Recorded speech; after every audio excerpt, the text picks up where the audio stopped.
Yo, what's good? We're back. We're here. I'm not drinking today, bro. It was a rough night for me last night, and so I've been throwing up all day long. The Hangover Part 28. So what you see right here is coconut water, and this is what I will be enjoying for the duration of this show. But it still is Hoops and Brews. Pavy got a beer over there. We got a legend in the building with us, a Chicago legend. I've known this guy since I was literally like 18 years old. Yeah, literally, yeah, literally 18, like not even joking, literally 18 years old. So, Merk, introduce yourself. Man, Merk Murphy, Chicago, aficionado of sorts, man. Entertainment entrepreneur, but primarily a huge fan of Hoops and Brews, man. Thank you, man. Yeah, man. So, huge conduit for everybody in the city that just want to get positive stuff done. Merk got a space out there. Go ahead, shop the space out. So Complex Studios, man. We're right there on 26 in Wabash.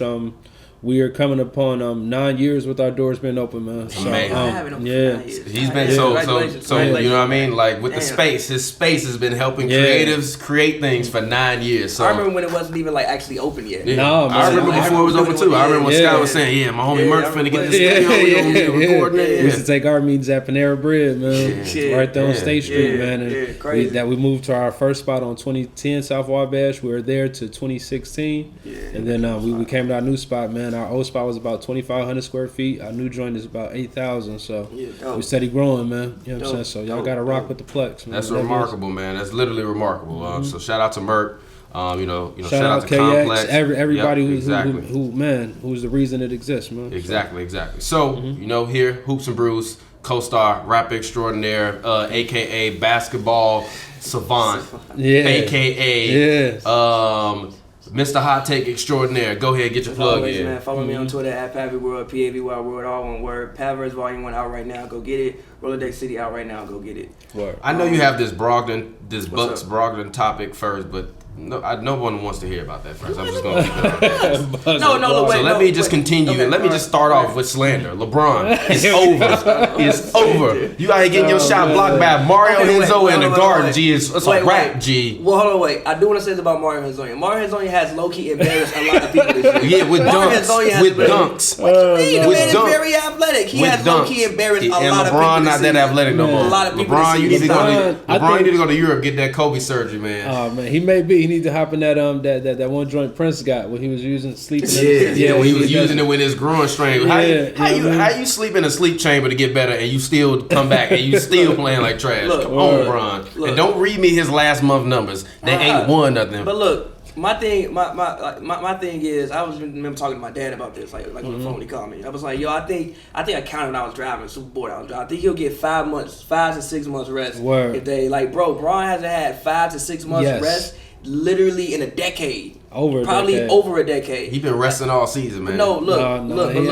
I think that's me. I think that in comparison, when Mike came back and then he got the ball stolen by Nick Anderson, and he lost in the second round, and then you get a chance to go shoot Space Jam, and then you also get to bring in all the guys and play against everybody, and you get a chance to readjust your game. Like, again, I said this last episode, I think that now with age he has to go train differently. I don't even think he knew how to train coming into the season. His body is different. He's going to have to develop new styles of scoring. Exactly. You know what I mean? You can't just go to the rim and dunk on everybody no more. You can't do that. You can, but not as often. Exactly. You can't, you know what I mean? You'll die trying to do that. I think that what he tried to do was play like Cleveland last year. Yeah. And it's like, bro, you can't play that way ever again. What have you seen from him this year that looked anything like Cleveland last year? Did you see the beginning of the season before the injury when he put up 50 on Miami? I think he had a couple 40-point games. Even since he's come back, he's still cool sometimes. He passed the ball to Jonathan Williams against the Spurs. Get out of here. He ain't look like last year. Get the fuck out of here. Hold on. He lost a double overtime game to the Spurs. Get out of here. And you was the main one criticizing him after that game for passing the ball to Jonathan Williams. He ain't been playing that great all year. He just been giving you statistics. Stop that. But Bron's known for passing the ball. That's something that's what he would always do. It's just I don't think he should have passed the ball. That man was playing in the G League a month before. Get out of here. He should have passed the ball. LeBron the type to throw the game-winning shot to Alex Caruso. Make it, Alex. I'm gonna like he's Mike in the huddle. Bro, I'm gonna get the ball. They're gonna double me. Alex, you gonna stand right there, and I'm gonna throw you the ball. You gonna make the shot. Fuck out of here, That's what we're gonna get to the bottom to today. We gotta get to the bottom. What did he do to you, bro? What did he do to you? I mean, think about it, man. He didn't play the 100 games for like 12, 13 years. He played all 82. Right? Yeah, he played all 82. At least 100 games. All I hear is excuses from LeBron not an fans, excuse. man. It's not an excuse. Well, all I'm saying is, it ain't been many athletes, especially in this modern era, who've had the run that he's had, right? Yeah, I agree with that. So, and it's safe to say that type of work ethic, it'll take a toll on you, right? With anybody. Just anybody. Okay. So, now, why isn't he granted I wouldn't even say granted the same leverage. Obviously, with great power comes great responsibility. But, like, it's almost like to demand, like, first of all, he played for a weak-ass team. To demand excellence from the guy who said he was the greatest player of all time. How dare I? How disrespectful am I? The man literally said, the moment we won a championship, my third championship, I knew I was the best to ever do it. Get the fuck out of here. Gee, I feel and then you go to the Lakers. And you can't even make the playoffs. The man been back for 20 games. But bro, he been back for 20 games. How y'all making excuses for this? Bro, it's not hate. Been out. Possibly your second best player. I think the best thing for him is to not make the playoffs. Me too. But I don't think that he cold for that. Like, nah, he should have been able to figure some things out and get him to the yards. Yeah, the name of this episode is LeBron was tired. It's for real. Because that's everybody. That's all. This is all y'all excuse for LeBron. LeBron tired. LeBron, he been playing 100 games. Like what? Like, hear me out. This is arguably one of the worst constructed teams that we've seen. So was he better off staying in Cleveland? No. Why not? They would be back in the playoffs. I mean, if he couldn't take that Cavs team to the playoffs, I mean, my God. Yeah, I mean, the East is a different. Colin Sexton is definitely better than IT was on a half a hit last year. Yeah, I mean, of course. Maybe so. Yeah. I mean, he only gonna give you literally. You didn't ruin Colin Sexton the same way you ruined Klay Thompson for me. Every time I see the man games, I literally look at his box score and I look at his assists and it always say 2 assists. I'm like, gee, why do you always have 2 assists? No, seriously, shout out Colin Sexton. He's been playing much better throughout the season. I've actually been like ranting and raving about him on Twitter because I've been really impressed, and I finally just accepted who he is as a point guard. I watch a lot of Trae Young. I ain't even checking for sure. You all need to finally accept who LeBron is at this stage of his career. It's over. Man. Seriously, I'm with you. I don't think the team was constructed the best, but also at the same time, you never really saw the team that Magic constructed actually on the court. I say this every episode. Literally, 2 games into the season, Brandon Ingram want to punch a man. He gets suspended 4 games. Rondo gets suspended. He come back. He sprained his ankle. Rondo literally, I think, broke his hand. Came back on Christmas. Played 1 half of basketball. Broke something else or tore something else again. So Rondo didn't even really get in the lineup until February. Then Lonzo's in and out. So it's like, what do you really want? You don't even have a time to find. I think that Lonzo situation really hurt him more than anything. I agree. One. And I that Lonzo injury, that whole scenario, I really think is maybe some sort of conspiracy theories of what's taking place, because I do believe that he could be back or could have been back, number one. But I also think there was like some sort of power struggle between, you know what I'm saying, his family and the Lakers, and like almost wanting to show the Lakers that how meaningful he is to the organization. Yeah, because that man definitely been in the club. Yeah, you know what I'm saying? And that could be a slippery slope, man. Like, because like a slippery couch. A slippery couch. Like, if you, I don't know if these young guys realize, man, like, that's like the NBA is a big business, man. They'll exile anybody, man. You know what I'm saying? Anybody can get swept under the rug. Anybody can get it, bro. So like, I think that like, you know, knowing your role and like if Lonzo would have been able to come back and just be there, I think that would have made an even bigger difference. You know what I'm saying? Than what LeBron was able to bring to the table. Yeah. All I know is Lonzo going to come out of hoop next year. He's going to be playing in the Big 3 in like 4 years. Yeah, you know what I'm saying? It can happen quick. We'll call him Big 3 Lonzo. BBB. Big 3 Lonzo. Right. But no, seriously, like obviously the season, like granted, I think that if they would have been healthy, they would have made the playoffs. If this team could have remotely stayed healthy, they would have been a playoff team. But like real quick, right now, I don't even see the value. Like, I think the NBA is doing a great job of making this whole thing interesting because, like, it's a foregoing conclusion who the best team is.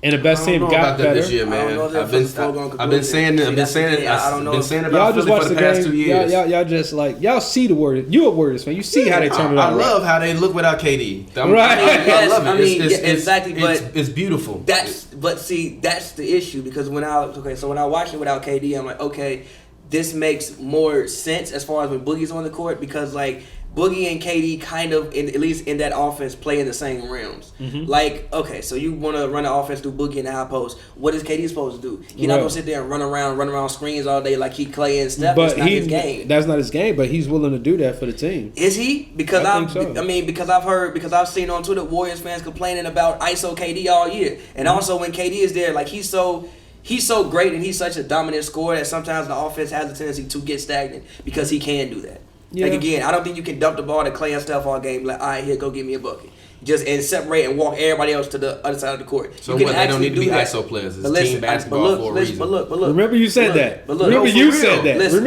important that we hear you say that.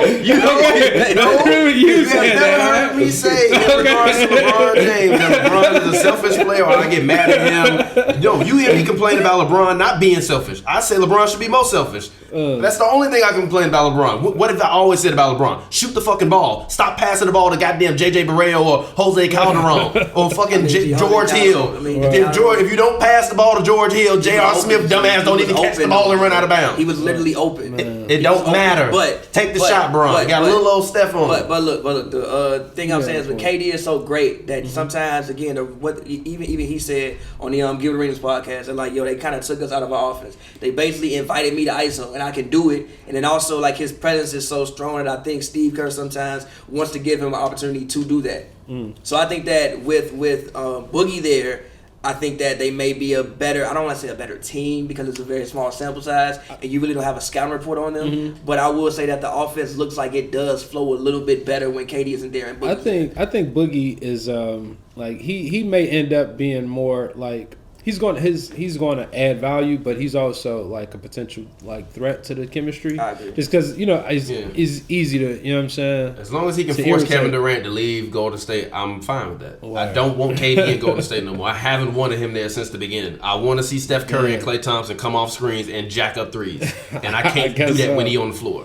I really ain't gonna see no true value in Steph and to like, don't get it twisted. I think Steph is cold. Like I think he cold. Let's go. I'm ready. Let's go. No. I just want to say, but I'm a hater. The floor is yours. Go ahead. I got nothing to say. Let's go. Here we go. The floor is yours. No, I ain't even going crazy like that. I just think that the like LeBron, and he's a good example because he's played in a lot of different systems. Like certain players, you get to see the value. Like, you know what I mean. Just even with KD, watching him adjust in Golden State, and like.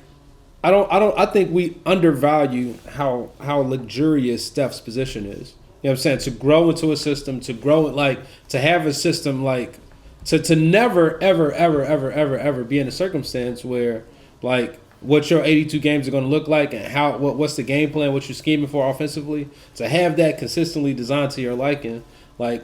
So many players aren't granted that opportunity. You know what I mean? Like better LeBron or less talent. Yeah. LeBron always is. What does everybody say about LeBron? LeBron is the offense. Well, what I'm saying is to have that seed planted from the root of your career and grow into a situation like that. So like what Steph has in Golden State is like a fucking redwood oak tree that's like, you know what I mean? That's like deeply rooted in Steph. Like it grows Steph Curry. You know what I mean? Yeah, so like the offense is literally designed for him to score. Yeah, and everybody in the league cold. Don't get it twisted. Everybody cold. Yeah. You know what I'm saying? Yeah. Like, but not everybody's granted that type of freedom. You know what I'm saying? And or a type of like design. You know what I mean? Not everybody's that good though. If you could shoot you have to design offense around him that way. I think that a lot of people can potentially become. I don't know if that good become better than what we see if they have situations that are designed to their liking.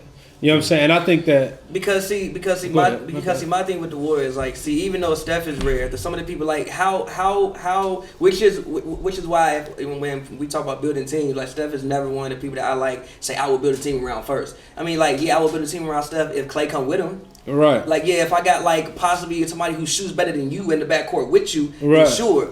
Like I said, when I went on my whole Steph wouldn't exist if D Rose was out there. Like, if you send Steph out there with Keith Bogans. Yeah, and now we just double you the whole time. Right. I mean, like, you even saw in the game who did they play the other day? Stop the disrespect. So Keith Bogan's gonna stop Steph Curry from jacking threes. No, but you're not gonna be a model of efficiency with Keith Bogans next to you. That's not gonna happen. We're gonna trap you. Even like when you running around off screens, if we running a screen for Steph and Klay and both of y'all coming off it, I don't even know who to go with. If that's fucking Keith Bogans, I know who to go with. Two people leaving with Steph. Keith, you can shoot all you want. Yeah. 2 people leaving with Steph. Even Draymond, like Drake. I mean, I remember like I was thinking about this when we was like, yo, name me 20 people more unique and more versatile than Draymond in NBA history, and it took me 2 days to get the name of 20 people. We had that conversation. Had a conversation like, yo, don't even if these people, if these same people come with Steph, if these same exact parts come with Steph, well then fine, okay, I'll do it. But other than that, I'm not doing it because I think it takes more. I need more variables to win big with that than I do to win big with some other guys. I'm too hungover to even like get animated and argue with you about this, so I'm just gonna let y'all have this one today. No, check it out. Let me ask you this, T. I have no, you know what I mean? Check it out. Check how the first liquids I've consumed all day. Are there any other point guards in this NBA that you think that you can swap stuff out with, and that team still wins the title this year, right? Yeah. There's quite a few, right? You can, Dame, Kyrie, Kemba. Nah, only Dame. Wait, what? Only Dame. Kyrie. I'm not gonna say Kyrie because Kyrie can't. Kyrie's not coming off screens the whole game and giving you 30. No, I disagree with you. He can do if that. you will disagree with me. Take that disagreement. There is nothing Chalk Steph Curry that shit can up. do I don't that Kyrie give a fuck. Irving cannot do. Yes, there is. No, it's not. Yes. He can fucking shoot. Oh my He's God. shooting 50%, 40% for the goddamn 3-point line. He can shoot. He can come around screen and shoot it just like, bro, have you How seen many the man threes a game he dribble? taking? If he got to take 10 threes a game, he not shooting don't take 40%. No, I Why? said if he has to. He don't have to take 10 threes a game because he can get to the hole better. You don't watch enough fucking Warriors I basketball. do watch And a lot that's the of shit that really basketball. like frustrates You don't watch me about enough it. Kyrie. No, you don't watch enough Warriors basketball. Is the only point guard. Yes, Dame is the only point guard that will be able to do that because Dame has the range that he can do that. Dame is much more accustomed to coming off and running around screens and catching and shooting. So it's a style of play is. thing. Huh? Like it's almost like a Trae Young can probably do it in that case. No, I think I don't know about Trae. No, Trae's too small. Trae Only and because he's Steph too are two small? different types of point guards to me. No, But I mean, it sounds like he's only requiring that these people be able to shoot. I'm not. Trae Young. I think Trae Young could do it, but the problem is with KD on this team. I don't think Trae Young will be able to get the same amount of scoring opportunities that he gets on his own team, and I think his scoring opportunities is what allows him to be such a great passer because you got to guard him the whole game, and he little as hell. But if he out there with KD, I'm just giving the ball to KD because if you put a bigger defender on Trae Young, I'm trying to think like even if you got a Tony Allen type, give me a Tony Allen type, I'm putting him on Trae Young. Trae Young not doing that shit. It's not happening. But at least with Steph Curry, you're a little bit bigger, you're a little bit more muscular now. It's a lot harder to bully him. Even when he was getting fucking bullied by Matthew Dellavedova, ain't nobody bullying Steph Curry no more. I disagree. Ain't nobody bullying that man no more. You can bully Trae Young. I don't think you can bully Dame. I don't think you can bully Kyrie, but I think Kyrie need too many ISOs for him to be able to work in the system. Doesn't. I just think it's a system thing at all. Like, because the thing about Steph, it don't even matter who's sticking them because they just running them off screens anyway. So it don't matter like who's sticking them. Like, it's really about if you have an athletic like 3 or 4 or 5 that's going to be able to switch out. So that's who ends up sticking him like a majority of the time. But I ain't also just requiring these guys to shoot though. Like that's why I think Steph Curry is probably the most disrespected NBA player in history for no goddamn reason. It don't make sense. The guy shoot better than 50% damn near on every spot on the floor. He shoots better than 50% damn near on every spot of the floor except for the 3-point range, and he the best one to ever do it from there. But everybody talk about is he shoot threes. Well, you mean to tell me if Steph Curry wanted to take mid-range jumpers, he couldn't take mid-range jumpers all game long and hit fucking 50%? No. Shut the fuck up. Shut the fuck up. I'll let you talk. Because this is your argument about Kyrie. Kyrie can shoot 50% and better ever. Get the fuck out of here. You can't tell me somebody's the greatest shooter ever of all time, but he won't be able to make mid-range jumpers. That don't make it the fuck out of here. That doesn't make sense. It does make sense. You play Steph for the 3. So when a man step in and he shoot a mid-range jumper and he cashing him out, then ain't what? Ain't nobody in the fucking mid-range. Look at the space on the court, bro. Look at the space on the court. It don't make sense. Kyrie Irving can make more mid-range shots than Steph Curry. Get the fuck out of here. He can. If you told Steph Curry to take all mid-range jumpers, he's still gonna shoot the same percentage from the fucking mid-range. No. Probably higher than Kyrie. Actually, no. Yes. Look, no. What are you talking about? No, look, he's one of the most efficient basketball players in history on offense. Not just shooting threes. Did you hear what I just said? I hear what you saying. I said in history on offense. But the fact he shoots 3 well, the fact he shoots the 3 ball so well allows him to be more efficient. The fact that Kyrie can dribble so well allow him to get to the rim. It does. So stop that. It does. Stop that. It does. Stop it. I'm not saying that the man can't get buckets because if he couldn't dribble, he can get buckets because he can shoot. He can play well in the mid range. Kyrie Irving's dribble don't make him a great player. Yes, it does. No. You're wild. Kyrie Irving's skill level on the basketball floor is what makes him a great basketball player. His dribble package is what takes him to a superstar all-time level type of thing. But if Kyrie didn't have that dribble package, he would still probably be able to go out there and get you 18, and it'll be a nice, efficient, compact 18. But it's not going to give you 18 and go out and give you 24. What the fuck did I just say?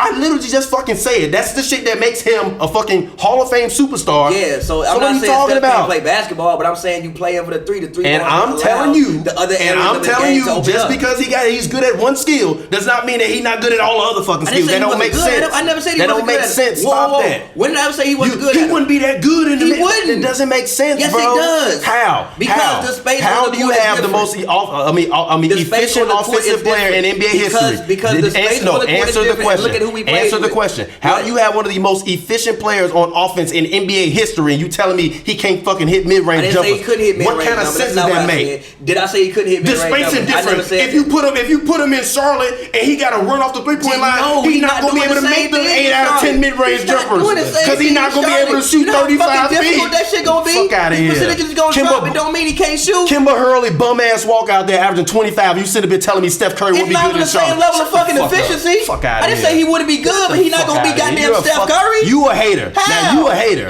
Y'all talk about me being a LeBron James hater. You a hater. When I ever say the man wasn't going to be good? You a fucking hater. When I ever say the man wasn't going to be good? I never said the man wasn't going to be good. I can say you cannot take this man and place him everywhere else and expect the same money efficiency everywhere else. You can't. You're a hater. If you put that man next to Jeremy Lamb and Marvin Williams, compare that man to Kemba Walker. You're a fucking hater. How? Fuck out of here. You're a hater. How Kemba Walker? You're a hater. Very fucking good. You're a hater. Kemba ain't very fucking good. No, he's not. He ain't Steph Curry level. He's not, but he's very good. No, he ain't a god. He's very good. And that's the difference. He's the God. Very good. Stop disrespecting the God. It's not disrespectful. Stop disrespecting the God while he in his prime and he be whooping your God's ass for the past 4 years. No. Disrespectful. Again, you sit up here telling me LeBron was tired and LeBron need rest. That's why he ain't playing this well. But you sitting up here telling me, well, Steph Curry wouldn't be that good if he just had to take mid-range jumpers. What the fuck is that? No, he wouldn't. Fuck out of here. That's not. Whoa. No. And that's not. And now wait, that's not at all what I said. Keep that. That's shit. not what I said. You wait, stop. You said that you think Steph Curry is better than Kyrie Irving because he shoots better on every place on the floor percentage-wise. No, I said he's a better offensive player because he's one of the most efficient offensive players to ever play basketball. And look, I think that he shoots from distance better, but I think that's it. In a vacuum. Shut up. In a vacuum, I tell you, got one guy giving you like 28 and shooting damn near 50, 40, 90. While also giving you 300 threes a season. One guy giving you 22 while shooting 50, 40, 90, close to 50, 40, 90. But the guy you can't fucking do it. What you talking about? He's shooting more threes. He's taking like fucking 11 threes tonight. Yeah, he's averaging more points. So what? Kyrie shooting 6 threes tonight. And also, hold on. What does it have anything to do with anything? What are you talking about? Also, look at who's on the court with him, bro. Like, look. In Boston, Kyrie's backcourt is Marcus Smart. Do you really have to go out and get out and guard Marcus Smart? Now, granted, he's shooting better, but that ain't Clay. Even when Kyrie would be averaging less points if he played on the Warriors. No, he wouldn't. Yes, he would. He would average the same amount of points. Kyrie would be averaging the same.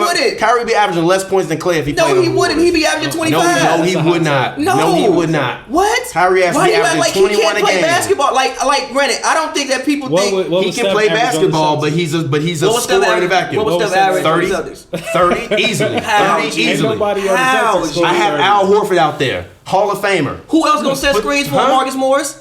He gonna set screens all day? Now the Celtics can't set screens? Not like the fucking Warriors. Even look at Boogie big as hell, get a hard to get around a fucking Boogie screen and a Draymond screen. Look at the body type of these people. Even when fucking Bogey was there, you know how hard to get around a fucking Bogey screen? Am I wildin'? You know wildin'. Like what? No, like look, granted. My thing that's like, it's not taking nothing away from the man. But again, basketball is a team sport, right? So when Kyrie, when you walk on the court with Steph, you play Steph for the three. You would much rather give up a layup to Steph than you would a three. And even then, when you look at it, they can have 5 people out wide. Don't be nobody fucking in the paint. Right. Literally, Kyrie goes to the paint. First of all, it might be Baines out there. Like the paint, like he gets. Even it was a play in which they played the last time that they played the time before the last time they played the Warriors when they played them in Boston. I think it was a play with like less than like 3 minutes left. Literally, Kyrie goes to the rim, get fucking destroyed by Looney. Fucking destroyed. The next play, Steph go to the rim, ain't nobody under there. Because everybody is spread out. But because that's all because the space it's all designed differently. So like I think that there are probably 3 or 4 point guards that can lead that Warriors team to a championship. I agree. But that's taking nothing away from the man. That ain't taking nothing away from the man. I'm not saying the man can't play basketball. I'm not saying none of that. Not saying the man can't play basketball. And I think it's not even about shade to Steph. It's really an ode to like the system that's designed to like each of the pieces that fit perfectly into what they're doing. Like I think that they've put together a modern championship team. You know what I'm saying? From what like even when you look at how they upgrade the when they get KD and they lose what's his name? Harrison. You know what I mean? Like or they just got so much length and defense and everybody switches well. Clay is arguably the most important piece because he just takes so much weight off stuff on a defensive end. Yeah. You know what I mean? And not just weight off, like he really locking cats up and he you know what I mean? He changes, direction of a defense, of another team's offense rather. So I just think that's like a perfectly constructed team, man. And I think that it sometimes, you know what I mean, in the midst of giving praise to the team, some may take it as shade towards the players. You know what I'm saying? So it's not shade. Y'all calling this man a system player. It's disrespectful. Disrespectful. Disrespectful. You're telling me Kyrie can play in any system, but Steph Curry can't. It's disrespectful. I ain't saying that. He's saying that. It's disrespectful. I think Kyrie is a better basketball player. That doesn't make sense. I think Kyrie is a better basketball player. 2 + 2 I think Kyrie is a better basketball player. I think he does everything on the court besides shoot threes better than Steph Curry. That does not compute. He has never even averaged more assists than the man. He's averaging fucking 7.1 right now. He's never averaged more. He's never averaged more assists than the man. People have to make shots for you to get assists. The year Steph Curry averaged his most assists, Klay Thompson wasn't even an All-Star. Draymond Green wasn't even an All-Star. Can he not fucking shoot? They ain't got better shooters on the goddamn court. Kyrie ain't got players on his team. They got like 8. Can they shoot like Klay? They got like 8. Can they shoot like Klay? Oh, wait a minute. Let's use Pavy's stat that he been throwing in my face for the past 2 weeks against them. What's the Celtics shooting percentage this year? So shut your ass up. But look, no, hold on, no. So shut up. Look, no. Shut up. No, you're wrong. No, look, listen. No. Listen. Now at the same point in time, percentage don't matter. Stop that. Look, because the same point in time, they play slower. They don't get as many shots, I'm sure. Real quick, hold on, wait. Real quick. Same point in time, I said yes, they shoot 6, but I don't know how many shooters they have on that team. Mm-hmm. They have 6 in percentage, but also Kyrie shooting fucking 41% from the goddamn 3-point line. So I don't know how much that is. So Kyrie shooting 41%. One player shooting 41% is the reason why they in 6th place. It helps a lot. Does that make sense? It helps a whole lot. Do you hear lot. yourself sometimes? It helps a lot. Do you hear yourself Does literally? Does it not help a lot? One player is the reason why the team is 6 in 3-point shooting. Do you hear yourself? They got Morris at 37, Morris at 37, Tatum at 36. One thing I do got to question you on though. So it's Kyrie's fault that it's because of Kyrie. It's a huge reason. He's taking the fucking. Yes, Merk. How you doing today, man? What's He's up? the one taking the most threes on the team. What's up? He's taking 6 a night. I have nothing to say to him for the next 10 minutes. And he's making the most threes on the team. By your logic, Steph Curry can average 28. He will average 28 or more on any offense. Yeah. How can he not? Seriously. In his bad years, he's giving you 25. Kyrie in his bad years is giving you 20. And you sitting up here telling me this man is better, and he still ain't averaging more points. No. The question is, I'm telling you, on any team in the NBA, if you put Steph Curry this year on any team in the NBA, he damn near gonna probably give you 33 a game. Nah, he's not giving you 33 yes, he a game. is. No, he's not. Run the man around screens. Every team don't have the personnel to do that. You keep saying that, but somehow a team like the Atlanta Hawks still find a way to get Trae Young wide open. He don't run around fucking screens all day. He handles the ball way more. Steph and Trae Young got 2 different types of players. Bruh, why do you keep talking about Steph Curry as that? Look, Trae Young is, hold on, wait, stop, listen to me. Trae Young is third in drives in drives. Trae Young gets to the rim pretty much at will. Trae Young plays way more like Steve Nash than what Steph does. Steph is way more upper runner player than what Trae Young is. Trae Young's, hold on, wait, even most of Trae Young's assists come from him passing out the paint. They do. Trae Young don't shoot nowhere near as good as Steph. He's a good shooter. He not Steph. So Steph Curry ain't gonna be able to find the open threes if he on another team, huh? He gonna be pulling up from 30 feet. Sure, if he wanna pull up from 30 feet every time, yeah. I just think that people don't understand the personnel they have. This is what I gotta deal with. What big man do they have that's not a great screen setter? I don't know if we'll see. I have nothing to say to you. You sit up here telling me that literally Steph Curry won't be good on another team because nobody's going to be able to set the screens. That's not what I said. He's not going to be as effective because Did I literally say he wouldn't be good? He won't be as effective because Draymond Green won't be there to set screens. No. He won't be as effective because he's not going to be 30 30 points and 50-40. He's not going to be 30 points and 50-40-90 anywhere in the NBA. No. Now, he might give you 30 points, but their percentage is going to drop because he's going to be taking much tougher shots. I think efficiency depends a lot on who you play with. When Kyrie gonna give me 30 points? I'm still waiting. Why would he give you 30 points? Exactly, because he ain't that good. Why would it's just like that's like why would he give you 30 points? If he wanted to shoot the ball every damn time, sure. All I've been hearing from everybody is telling me how great Kyrie Irving is, but the man still ain't going out there and getting the level. It's more shit to do besides that. He give you 5 rebounds a night, 7.1 assists, 1.5 steals, and actually, if you look at every single defensive metric, Kyrie is top 20. Also, he's averaging 2.6 turnovers, which is way less than Steph Curry averages. Pull up the numbers. Pull up all the numbers. Please, run a player-by-player comparison so you can tell me how much better Kyrie Irving is than Steph Curry. Fuck out of here. He's a more skilled basketball player than Steph Curry. No, he's not. No, he's not. Does everything like better. I told you, tell Kyrie get his buckets up. Because his buckets is low. No, it's like, no. His buckets is low. No, I don't that think that's offense his is not. decision. Low. Yeah, like that. Yeah, like that offense is not. Guess what? When you that good, the decision is already made. When LeBron James come to a team, guess what? The decision get made. Get LeBron the ball. That's the offense. LeBron is offense. Stop that. Yes, but then that's also why people call LeBron uncoachable,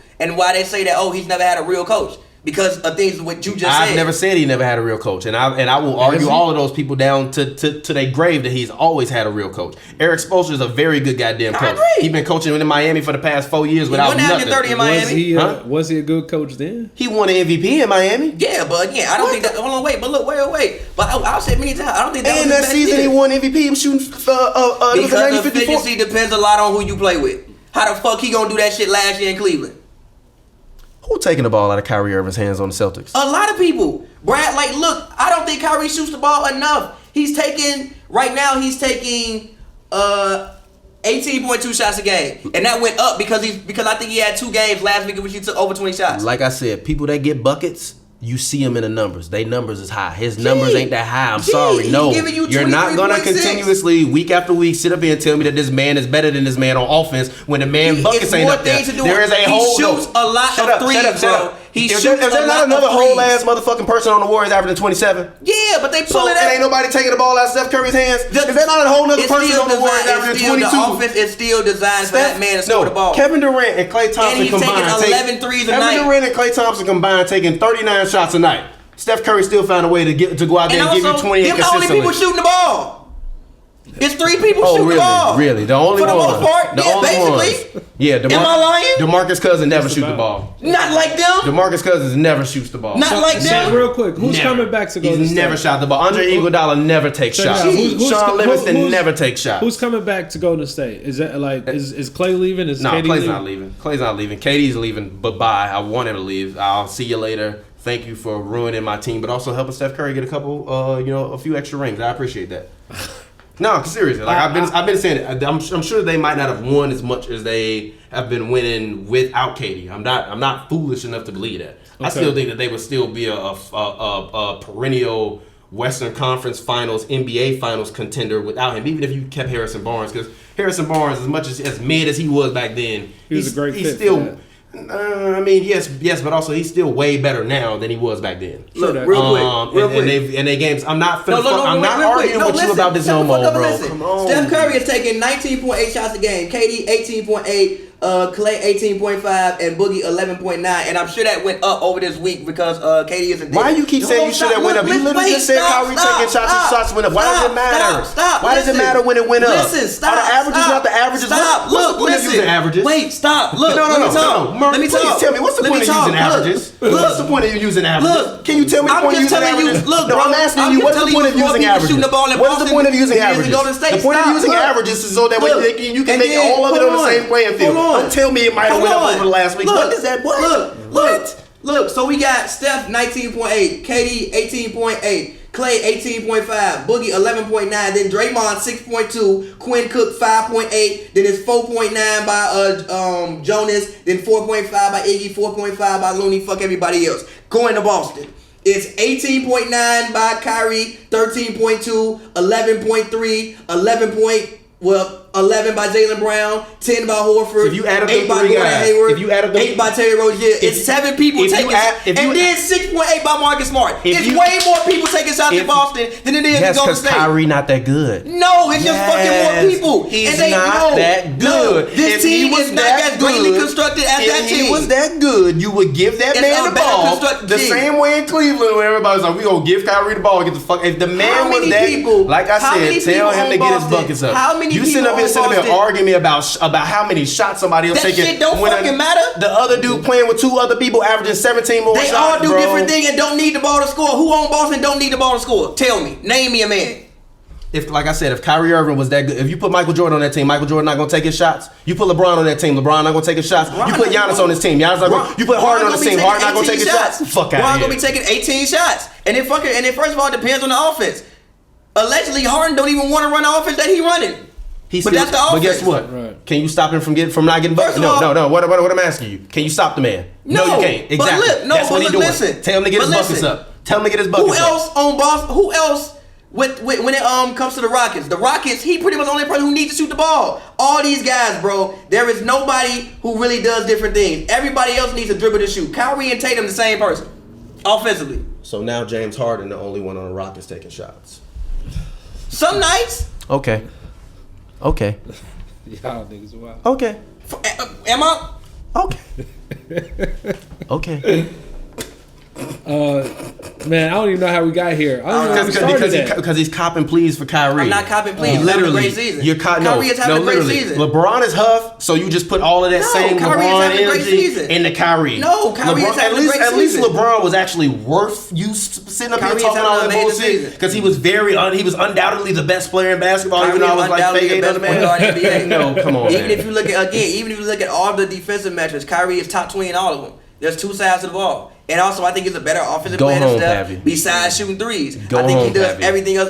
All Steph Curry does is shoot threes. No, that's not what I said. That's not what I said. Okay, so stop saying shooting threes. Because that's what the fuck that's like when you think about Steph, the first thing you think about is his shot.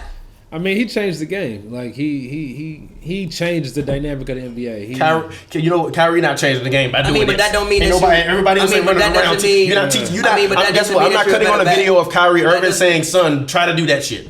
Actually, no, I wouldn't cut on a video of Kyrie Irving before I was Steph. Maybe his footwork, but other than that, no. I mean, no. You're gonna be like that dude in the gym in that video. You remember that video of that little dude in the gym? He like, Kyrie don't even dribble that much anymore. Like he really don't even do that many moves anymore. I promise you. I get mad when I watch him. Kyrie Irving came down when they played the Lakers. This man came down at the end of near the end of the quarter, wrapped the ball around his back for no reason, and shot a mid-range jumper. But he don't dribble no more. I promise you. I mean, like, look. I have heard it. No. Look. He does it. I mean, like, LeBron, please, LeBron. This is my plea to LeBron. LeBron, if you love me, LeBron, if you love me, do me a favor. I need you to stop being huff. You get like 2-3 dribbles and then he pulls up. LeBron, I need you to stop being huff. I need to argue LeBron James again. I can't do this no more. He not even arguing with players that's as good. LeBron, I'm begging you. LeBron, I'm begging you. For me, LeBron, I need you to come back next year and I need you to damn near make the NBA Finals because I can't take this Kyrie Irving stuff no more. I just think that I'm sorry. I really think that people just underrate Kyrie Irving, bro. Kyrie. No, I'm sorry. When it comes to being a definition of a point guard, please, LeBron, I can't deal with this no more. LeBron, please, I can't deal with this no more. I can't wait until the Celtics get eliminated in the first round and I'm gonna laugh my ass off. They're playing right now to play Indiana.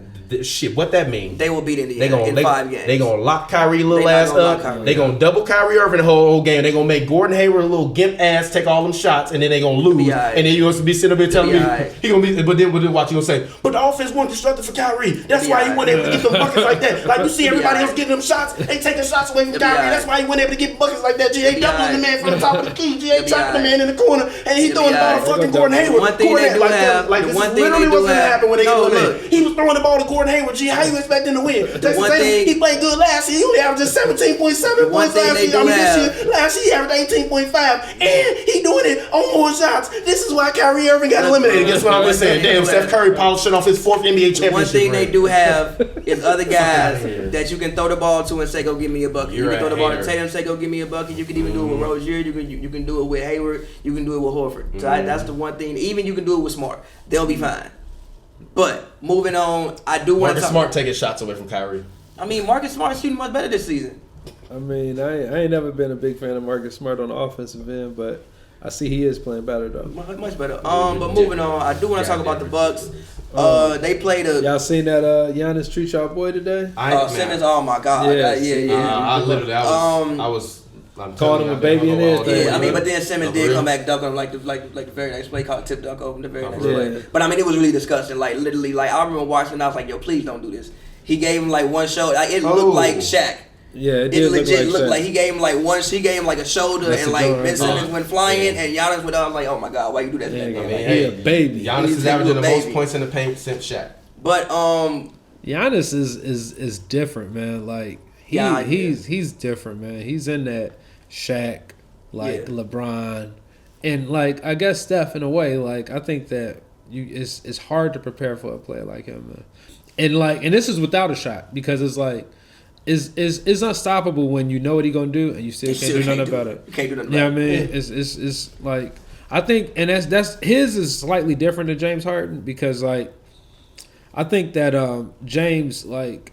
He puts pressure on things outside of himself. Like I think like a lot of his scoring, the refs go play a role in it. Like everybody go like, but he puts pressure on the ref where in cases where Giannis like it ain't even it's he's gonna put pressure on the defender. You know what I'm saying? Yeah. Like so like you better foul me. Right? Like you gonna be on the post. So it's different. You know what I mean? You gonna be on Twitter tonight if you don't foul me. Right? You better foul me hard. Or you gonna be on Twitter tonight. Honestly. When I saw the Bucks game against the Sixers, two things that came away from me. Brogdon not being there hurts a lot. I think Nico had 4 points tonight. If Nico is all right, but he's not real, man. Like he's just not somebody you know what I mean? I don't think that you rely on Nico on a playoff winning team. Like I like his confidence, but like it's almost like he's like a fake Croatian J.R. Smith type vibe. That you know was what I mean? Fucking hilarious. Like so, yeah, like he got that like it's confidence, but it's like it ain't necessarily proven. Yeah, it's like you know what I mean? Confidence. But I mean, Brogdon obviously is 50, 40, 90 guy. I think he's one of the most underrated players in the league. Also, he shoots 90% from the free throw line. Yeah. So even like that's a guy like when crunch time we got to make free throws, dunk the ball to Brogdon. Also, he's a really good defender, great size. Like let's say even you like playing the Bucks. Maybe like Bledsoe getting sauced up. We could throw Brogdon on Kyrie, and that's a bigger body, things like that. Bledsoe got the arms though, man. Yeah, he does. The one thing that I saw with Giannis today is I personally think, well, today as in the Sixers game, I personally think that was the best basketball game I've ever seen Giannis play in my life. I think that was his best game as a professional athlete. Like he was doing what shit. What he finished with? I ain't even 52. God, like, and I think his career high was 45. But that's because I never considered Giannis a scorer. Giannis was a guy who was like, I'm gonna get in the paint, turn on you, and dunk on you. What did he do from the field? 52 points. What did he shoot? He shot. Let me see. Giannis box score. Giannis had 52 and 16. He shot 57% from the field. Even shot 37% from three. Yeah, he went 3 of 8 from three. 7 assists. He had 7 assists, only 1 turnover, 2 steals, and a block. This was the best game I've seen from him like as a pro. Wow. Again, I never considered Giannis a scorer. Today he was scoring the ball. It wasn't even just all dunks. Who can stick Giannis? Nobody. I mean, like, what you even saw Not with even Philly. KD no, he's unguardable. What you even saw with Philly today is like they pretty much just put whoever on him and was like, just make him work. I like literally, I feel like that's like what they did today is probably what the Celtics used to do with Will Chamberlain. It's like, yo, we know that he gonna like give us buckets, just make him work. Right. Everybody else, fuck with them. Like if you look at everybody else, Nico was 1 for 7. It was 0 for 6 from 3. Then Brook Lopez was 3 for 9 from 3, 30%. 4 for 11 from the field, 36% from the field. Middleton 19 points, 8 for 19, 44%. Bledsoe shot 35%, 4 or 5. And then the bench is terrible. The bench, I mean, what DJ Wilson did who? Okay. DJ Wilson, the guy on the bench, he balled out. But for the most part, everybody else. Everybody else. I mean, Ersan had 5 points. Hill 2 points. Tony Snell didn't score. Pat Connaughton had 6 points. I wish they would have kept my boy over there, man. He was a bum, but I liked him, man. Thon Maker. I'm so glad the Pistons got Thon Maker. Yeah. Seriously, like him and Blake when they send Drummond to the benches, I actually really like them playing together. And what I will say about Philly is, actually, I think Embiid also played one of his best games I've seen him play. What did he finish with? He finished with 40 and 15. Actually took 13 threes tonight. I wish he wouldn't have took 13 threes. How many he made? 4. But is he doing that? But Joel, get your big ass on the block. Nah. See, what happened was Tobias wasn't really having a good night. He only took 7 shots, and if Tobias isn't shooting well, I mean, he even only took 2 threes. So everybody played. Yeah, everybody played. I mean, Simmons isn't gonna shoot the ball, and if Tobias isn't shooting the ball, somebody has to space the floor. Man, like and that guy's Joel. And I like Ben Simmons' game, but like. I just I'm selling that stock, man. I'm not selling that stock. He's already better than LeBron. Look at his numbers. He's giving you he's giving you basically 19. Literally, look at his numbers. He's giving you 19, 9, and 8. Now let's look at what LeBron was giving you at 21 years old. LeBron was giving you 9. Yeah, he was giving you 30 points. Look at how many shots LeBron was taking. Who the fuck? Ben Simmons take 12 shots a game. He's not giving you 30 points. LeBron taking 20 shots a game. Okay, let Ben Simmons take 20 shots. He's not giving you 30 Yes, points. he is. What you mean? He's giving you 17 on 12 shots a game. He's not even going to be able to take. He's giving you 17 on 12 shots a game. I just think that like what he's doing, it kind of reminds me of like how the Lakers are constructed. Like it's like with him handling the ball, it just doesn't allow much space. Like because he's worthless without the ball.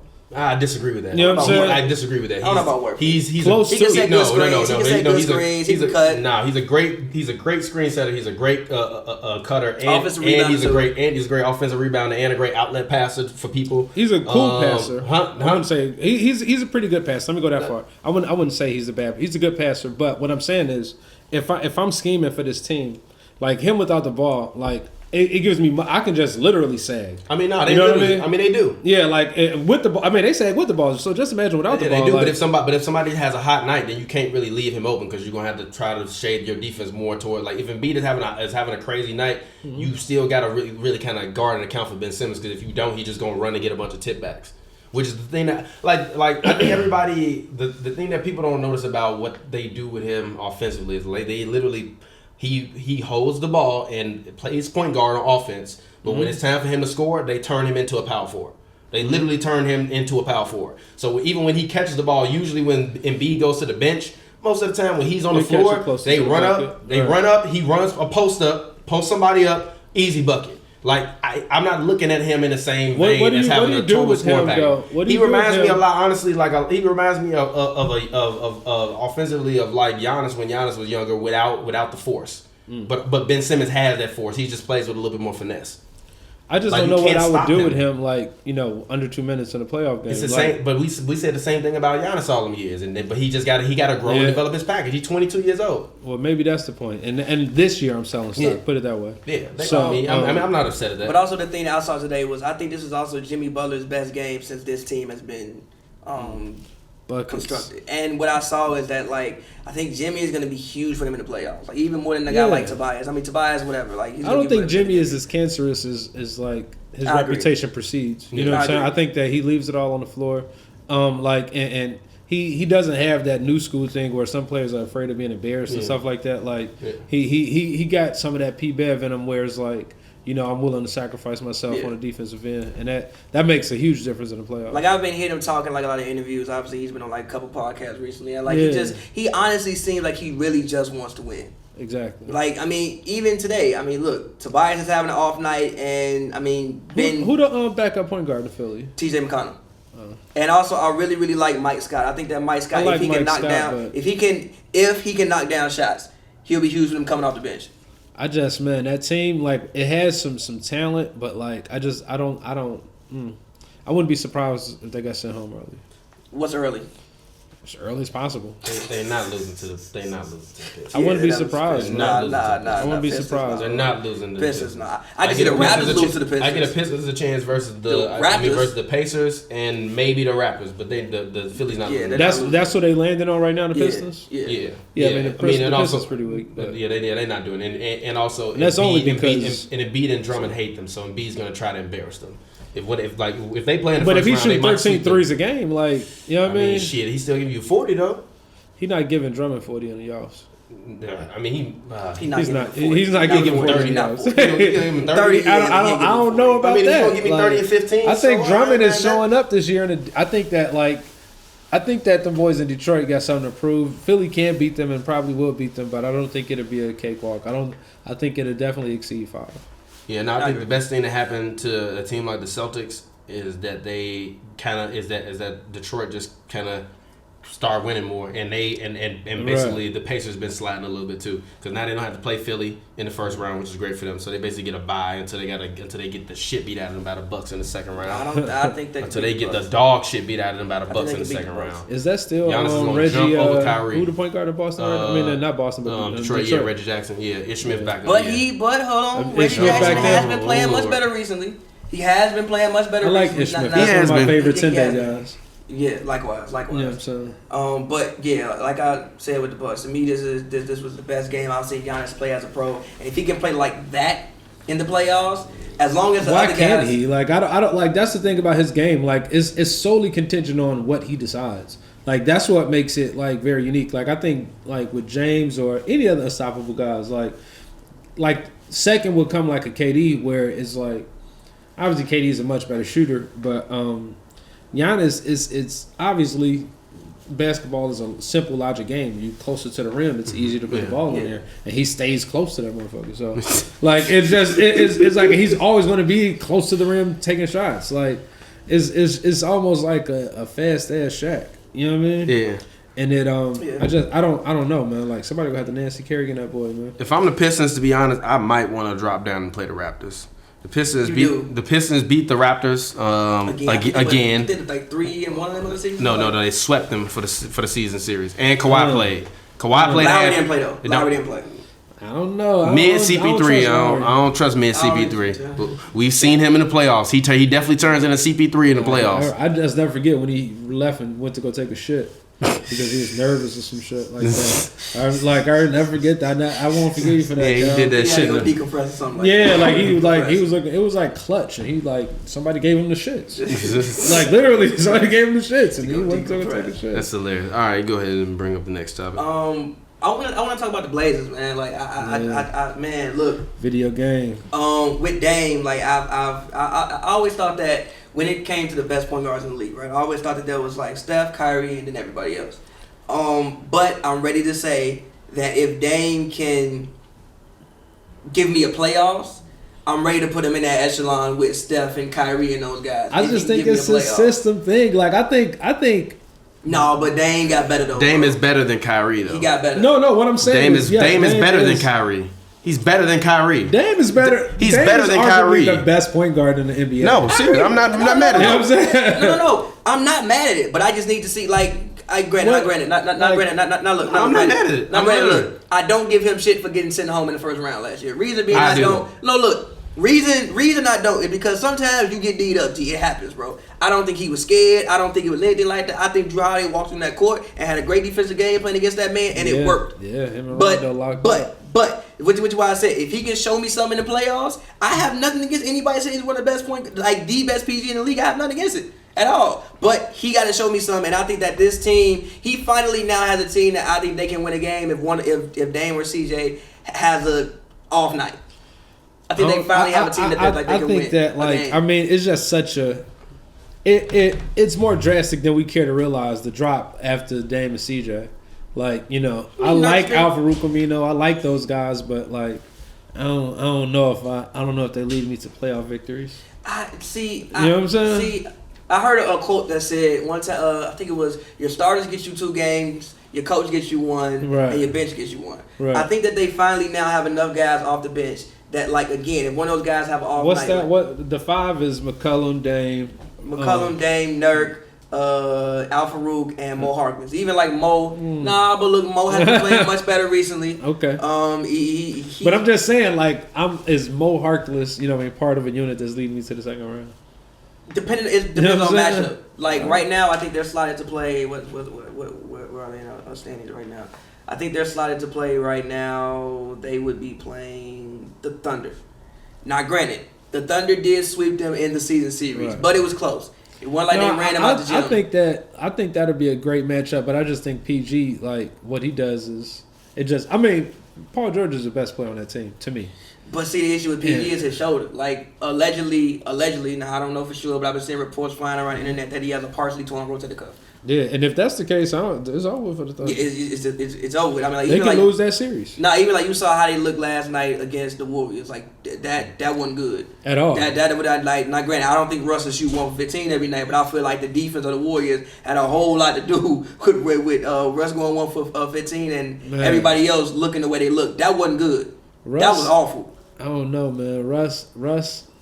I'm selling stock, man. You know what I'm saying? Like, I don't know if Russell Westbrook is a player. Like, I love him. I love his tenacity.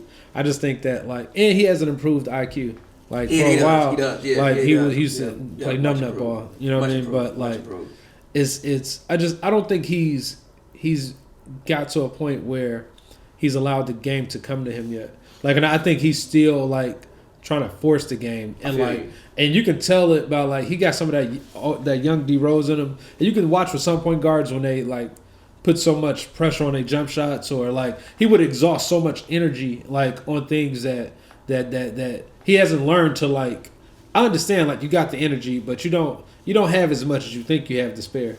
So, like, when I see him coming off, like shooting them super high jumping jump shots, or, like, these very aggressive hard stops where, like, he hasn't figured out an easier way to score. Yeah, to score. You know what I mean? I think that, like, he would benefit a lot from just like figuring it out, what his move gonna be. You know what I mean? And also, Russ doesn't really have moves.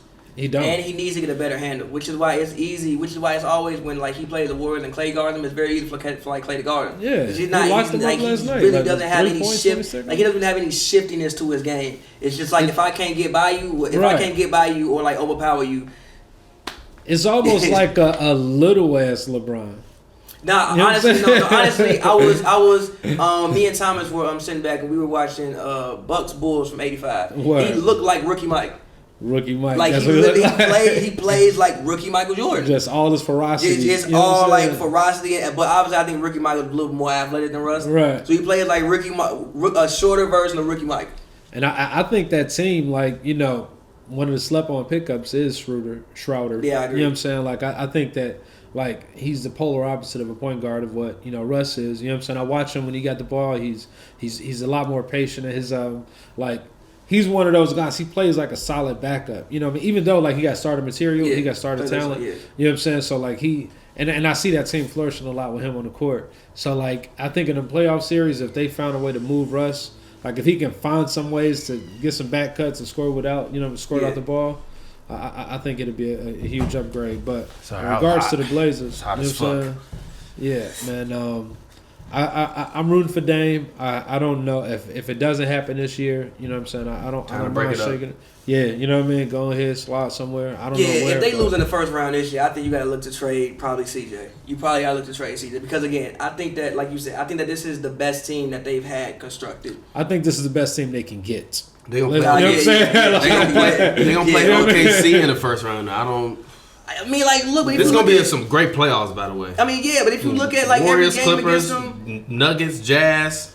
I mean, Houston, even like Rockets, Spurs, like that, like that's like. Y'all gonna be mad as hell when Pops and CP3 ass home. Nah, bro, San Antonio. Not James Harden though. See, you got beef with CP. Like, nah. You gonna say. I mean, James Harden too. I call James Harden small. I call James Harden small game James. So I mean, look. Okay, well, fuck it. Let's like talk about Spurs for a second. Like, honestly, bro, the Spurs. I think with DeJounte going down early in the season, that hurt, you lose your starting point guard immediately.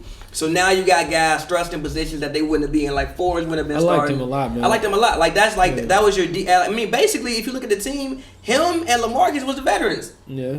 Like.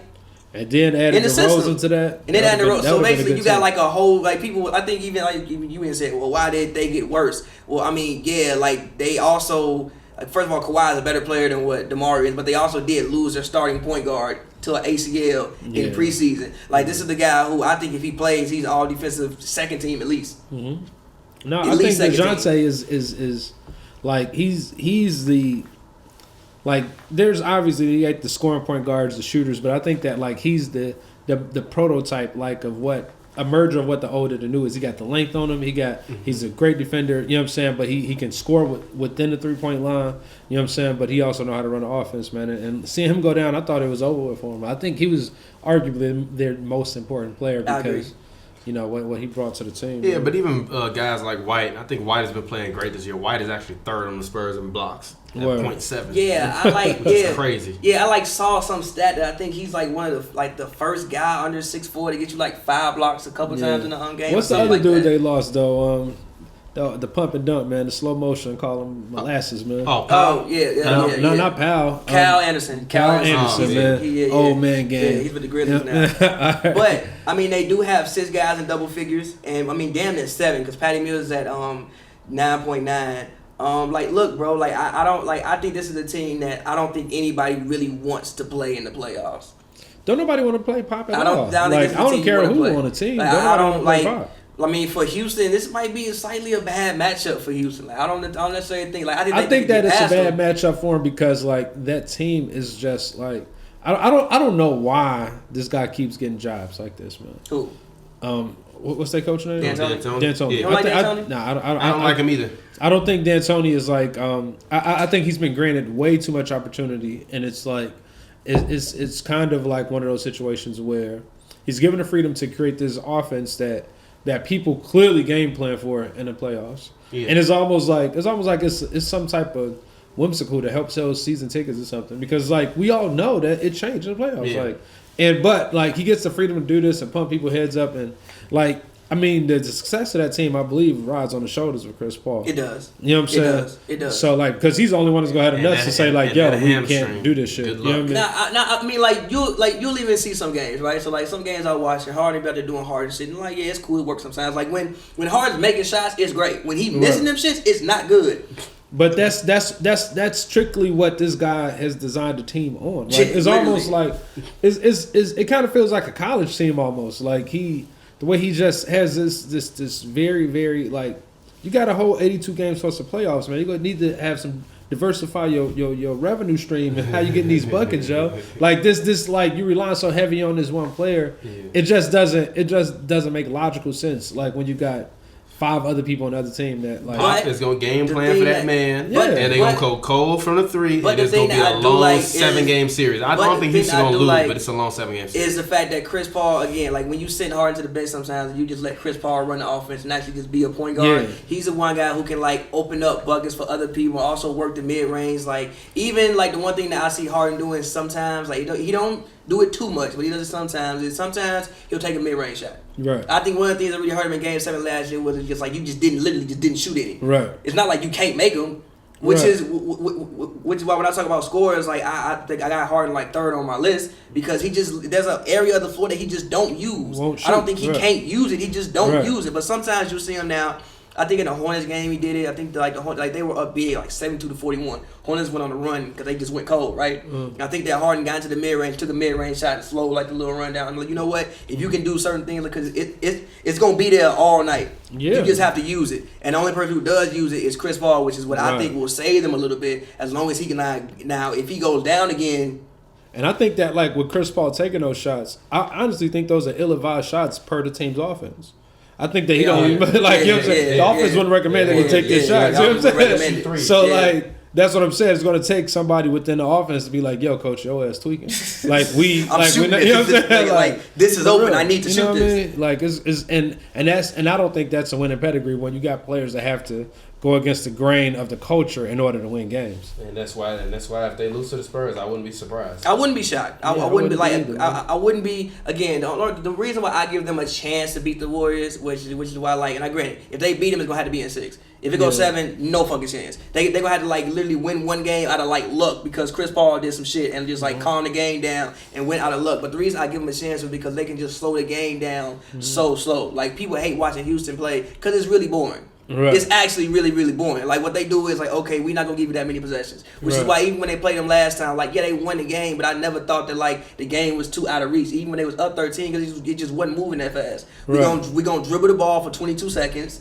And we gonna shoot with 2 seconds left on the shot clock, right? And we just gonna keep the game slow and keep it in the half court. I just don't think that. I mean, DeRozan, he's gonna have to. You know what I'm saying? He's gonna have more than 21 points a game. Yeah, I think he got to go about 24, but I think it was his assists. He might have to give you 24, 8, and 8. I mean, yeah, but the Spurs not win. I don't know if I'm like DeRozan. He has something to prove. You know what I'm saying? I think that like that trade has kind of put him into like the third and fourth tier of the league guys. And last year he was like he won the All-Star. Like these playoffs, man, he got to get under them lights and reclaim his glory. Or you can become a Monte Ellis type. You can become a yesteryear type of dude. Nah, you really could become. He is like 2 years away from becoming Monte Ellis. Yeah, he seriously is. Yeah, man. I mean, like his career was heading to like a Hall of Fame path. Yeah, man. And he used to get traded, and like he honestly may not ever make an All-Star team again. Like this Ray, like it really. So the playoffs is your stage. Yeah. That is your All-Star game. Like you know what I mean. And if you only got 4 games, to do it, like you better show your ass. I agree. You know what I mean? But moving on, I want to talk about this is something you brought up, season disappointments. So I think we should all go around round table. Obviously, somebody gonna say the Lakers, but like let's just like put the Lakers and LeBron aside, because I know that everybody's gonna say the Lakers, whatever. Give me a team or a player or somebody that you guys thought would be better and disappointed you. I'll tell you my team. Who is that? The Washington Wizards. Facts. I picked the Wizards to go to the finals, or I said that. Wild, they should. No, look. But I feel you. They had Dwight Howard. Bro, look at Bradley the last couple. He averaging damn near 30. Yeah. Since John Wall ain't played, the man now he averaging damn near 30 points. Wall, like when Wall's healthy and on the court, there is a real discussion. He might be the best point guard in the Eastern Conference. Yeah. A legit when he's healthy and on the court. And he's healthy. Like 2 years ago, remember that series they played that went to 7? Yeah. Legit potential best point guard on the Eastern Conference. When he's healthy. Okay, you got him, right? You got Otto Porter. Otto Porter get traded to Chicago, he look much better. Right? You get Dwight, judging on what Dwight did last year, Dwight wasn't trash. Dwight was good last year. True. Then you add Jeff Green, you had Jeff Green, like Jeff Green was decent. Like I thought they had a good team. They had all the makings. Even if you look at the first game of the season, bro, literally the first game of the season, they all hyped up. They go up to get gamed by D-Wade in the Miami Heat. First game, I'm like, you know what? This is not even starting off right. Then the whole shit happened with Dwight. I don't want to get into, but the whole shit happened with Dwight, and just like the season. And even right now, I'm disappointed them because they just won't stop. They won't stop fucking winning, fucking lose. Right, they tweaking. They got out. They pretty much finessed out of the auto contract, which is beautiful work. Word. They gave him up. The Bulls are always a. I mean, but I think he's good for the Bulls. I think he's a good contributor for the Bulls. But they finesse out of that. You get your bar. You can just decline the team option. Also, I think Porter's contract runs out at the end of the season. You can get rid of him. So. I really thought, if nothing else, this team would at least get to the second round. And again, now they won't even lose. Lose. Get you a pick. Lose, bro. They just, man, I don't know what to say about the Wizards, man. And now you got John Wall. He tore his Achilles. Yeah. So he was already going to be out for basically the rest of the season. Now he tore his Achilles. He might miss all of next year. And I don't even know how when John comes back after you get Bradley Beal with 120 games of doing what he's doing. Right. How is he just gonna go back to John gonna dribble the ball for 15 seconds? Somebody got to. And I'm what do you do? But then how can you trade John Wall off the Achilles, getting paid $44 million? I don't know with a kicker on it. With a kicker on it. That's probably going to $50 million if he gets traded. Right. And now you won't even lose. Right. Lose. You won't even get a top to lose. Unless the NBA is nice to you in the lottery, right? You probably gonna get about the 7th, the 8th, the 9th, 10th, right? Around you don't really. I mean, you can get a star around there, but you usually don't. You get a good player. So I don't even know. The future is bleak for Washington right now. Yeah, it's ugly, man. They went from being a team that I thought that literally I was like, you know what? If they don't make the finals, they should at least be thinking conference finals. True. I mean, because again, last time we saw them healthy, they took Boston to 7. Yeah. Then you get hurt, I give a pass flash, John Wall missed games, basically came up for the playoffs, but whatever. I thought going to this season, they would be much better than what they are. So the Washington Wizards are my disappointment. Man, I echo your sentiments, man. They going into the season, when you looked at that 5, it was Bill, Wall, Otto, Howard, and Morris, right? Yep. And that looks like an ideal, you know what I mean? Then you got Austin Rivers off the bench. He was there. Right. Saturansky was there. Right. That's actually that's a great fucking him 2 years. That's a good. Austin Rivers, Saturansky, Jeff Green. Yeah, that was a good looking team. What they have off the bench? I think they had Thomas Bryant at that point. He was there. They had. Then they had a dude that looked like Thomas. What's his name? The one point guard. Oh, Tim Frazier. Tim Frazier. I think he was gone by then. I think he looked just like TPJ, man. But yeah, that's my season at this point. Man, who else let me down this year, man? I wanted just on the sake of the crib, man. I wanted Barry to have a good year at the crib. You know what I'm saying? Like that was ugly. That was really ugly. That was bad. Yeah, that whole experience, man. Like there's just two teams, man. Like I mean, the Bulls, like as of late, I like what Boyle was doing. I like what they're like. They trying to redefine themselves and get another identity. But who else let me down, man? I expected more out of the Cat this year. You know what I'm saying? I would say recently after he had the accident, I guess it was a life-threatening accident. He could have like possibly died. Yeah. He got to come to Jesus moment again. Right. He been hooping since that car accident. Yeah. But I feel you. Yeah, I thought Cat would grow into like, you know what I'm saying, like at least the top two, you know what I'm saying, center like clearly in the league, you know what I mean, without any debate. So like, man, I wouldn't even put Wiggins in that category. Like I've been selling Wiggins stock. I think the T-Wolves as a whole has just been disappointing. Yeah, you can say for one, that. because like, okay, see the thing about, you get rid of Jimmy. Actually, that was the first game I actually covered. Was the Clippers game, yeah. and I'll never forget. Granted, I wasn't no NBA player, but right. I've been in locker rooms before. I've played sports, so I know what a locker room was supposed to be like, supposed to feel. Right. I walked in the T-Wolves locker room, like, yo, this shit is fucked up. They have to trade this man. You walk in the locker room, it's all the old Bulls on one side, then everybody else. Jimmy in the locker room, like, looking like he clearly don't want to be here. Literally, Derek Todd and Jimmy talking to each other. Nobody else is speaking. I didn't even see Cat the whole time. Damn. So I was like, yo, they have to trade this man. They traded him. I thought they got back a good package for him. And then, like, even like, okay, so you got Wiggins there, right? But if you're going to make D Rose pretty much like the primary wing scorer, right, then what the fuck is Wiggins going to do? And D Rose been fucking hooping, so he should take all the shots that he should be taking. But if he going to hoop like that, what's Wiggins supposed to do? I don't know what you do. What do you do if you're the Timberwolves? I don't know. I actually have no idea what you do if you're the Timberwolves. Like, I don't know where you go from here. You re-sign D Rose? Probably not. I mean, that's your price. So you get a ball back to Wiggins and let him score? Like, you know what I'm saying? Like, who becomes but the thing about it is you pay Wiggins $150 million, and right now nobody's gonna take that contract. You at least have to play him into being tradable. Yeah. If try nothing to boost else, him up toward the top of the year, get rid of him by the trade by the top of the year or something. Because and obviously it's like Minnesota, and I think that D Rose right now can command a decent amount of money. Honestly, what you think D Rose gonna get next year? I think he can get like 12 million, 12, 14 million. I think the Bulls would be a good place for D Rose to come back home. To the crib? Come back home. Indiana, I think, would be a good place for him. I think that Indiana could really use him. They got some cap room. The Clippers D Rose coming to the crib and be lit. I can't even hold you. We're the only people that really, really rock with him like that. Like other people, like Minnesota. I remember that game he scored 50. Minnesota didn't quite understand what they had. Yeah, they didn't. Yeah, I was like, bro, you scored fucking 50. Yeah, points, like that. I remember just watching some of the beat writers out of Minnesota. Everybody just like, great game by Derrick Rose scoring. You know what I mean? It's like, nah, you don't really understand. They was carrying it way too light. He wasn't scoring 50 when he was MVP. Right. You know what I'm saying? Scoring 50. Like, they didn't even understand what was like one. That was probably one of the illest moments of the season, man. You know what I'm saying? I agree. But I think that D Rose, with the way he's played this year, I think that as far as scoring the basketball, it's probably the best year I've seen him scoring the basketball. I think his shot has fell off a little bit, but I think it's because of like tiredness. Like, you play a long season, like, and honestly, I mean, I was again, shout out Gilbert Arenas. He said the one thing he wanted to see, like, what he looks like next year.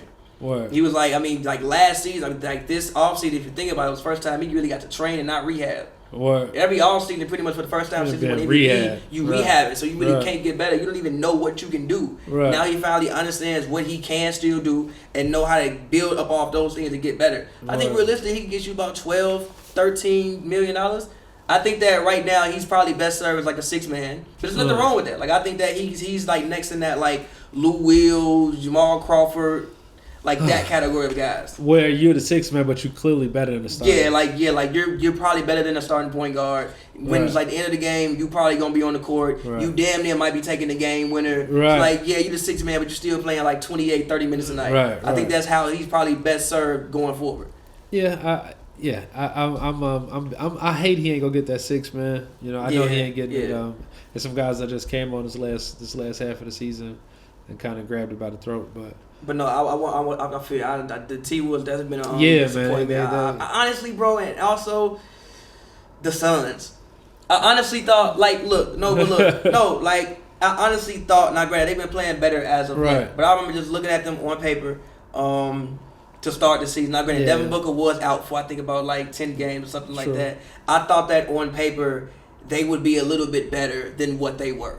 I thought that with signing, like, Ariza and, you know, bringing in, like, veteran guys like that, I thought that, like, the culture would switch a little bit different. I think and that they would win, like, 35 games. As much as I rock with him, like, I think that he's going into that, like, he's valuable, but, like, only in the right scenario. It's like, him and Phoenix kind of reminds me of, like when you pick up say when the Cavs pick up Kendrick Perkins and they think they got this, bro. You know what I'm saying? Or even remember when Hito had that great run type and then signed with the Blazers and you never heard from that man for like 4 more years, and then it's you know, and I rock with Ariza too. You know what I'm saying? I just think that, like, you know, Houston was such a great fit. You know what I mean? That it kind of misled the rest of the league on, you know, what he truly is on a day to day. I'm also disappointed in MJ for not getting Kemba some help.